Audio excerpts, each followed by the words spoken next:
మన చేతిలో ఉన్నది భగవన్నామం, మర్చిపోకండి. నేను మొదట చివర జీవితం అంతా చెప్పే మాట ఇది.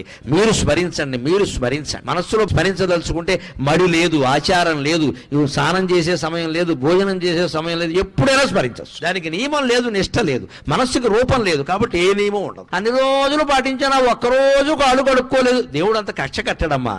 దేవుడిని పిశాచం అనుకోకండి, దేవుడు ప్రియుడు. నువ్వు ఒక్కరోజు నియమం తప్పితే దేవుడు కక్ష కడతాడా?